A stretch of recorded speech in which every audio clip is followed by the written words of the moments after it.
Okay.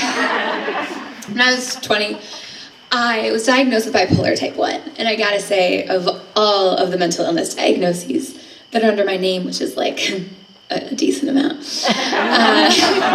like, no joke. I one time took an ex to the pharmacy at Target, and they couldn't figure out like which medication to give me, so he turned the computer screen. And I said he was an ex, right? It was like a Dead Sea Scroll thing. So, I gotta say, bipolar type 1 is like the funnest of that long list. During the peak of mania on any given day, I either thought that I was a superhero here to save the world, or an evil villain sent to destroy it, which is like kind of trippy. It was definitely more interesting than when I was just dealing with depression through all my teenage years, eating lots of macadamia nuts and crying in the shower for hours. Like, the superhero thing was much more interesting.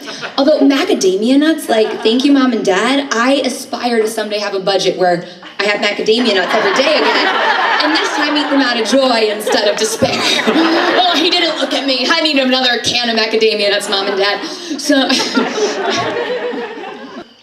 being someone who's gone from being diagnosed as clinically insane to finding sanity, I'm now like this new perspective of like why do we call some things sane? Like, it's considered perfectly rational to go to a job every day for like 40 years that you hate in hopes that you have enough health and money to then enjoy yourself later. And so I was doing this. I was thinking that this is what I needed to do. And then I was like, I had this revelation right around the time of Soul Camp last year. But no, I'm gonna carve my own path. And I thought I was doing that. I signed up for like every course that said, you know, make 5 figures in a minute and change the world in a day.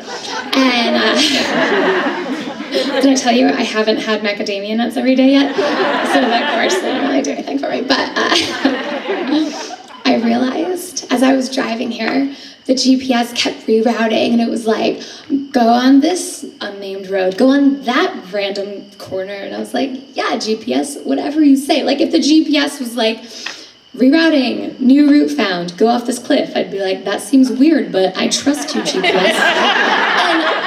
I realized that's exactly what I've been doing in my life. Like, I'm doing that everywhere I look. Like, I thought I was breaking free from the mold of like the 9-to-5 jazz and all of that, and which it even wasn't, because I was in the nonprofit world and also working extra jobs anyway. So I was like, I'm breaking free from that. I'm gonna follow my creative passions.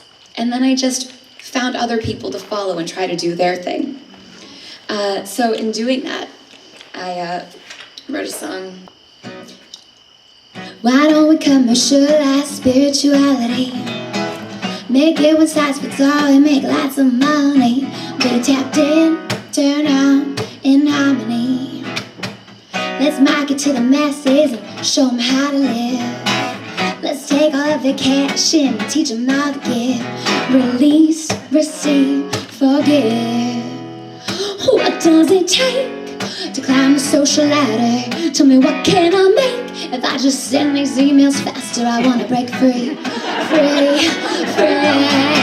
Just be me, me, me. Just be me.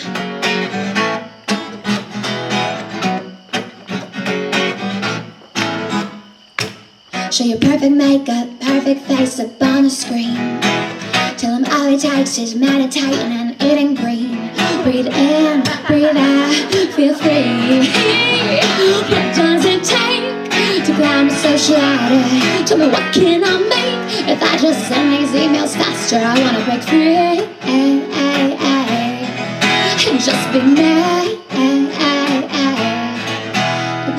Just be me.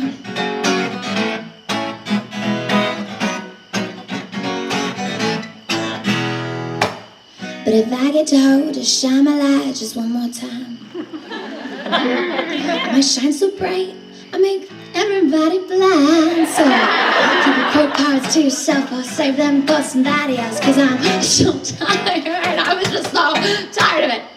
Tell me, what does it take to climb the social ladder? Tell me, what can I do? If I just send these emails faster, I wanna break free. Free, free. They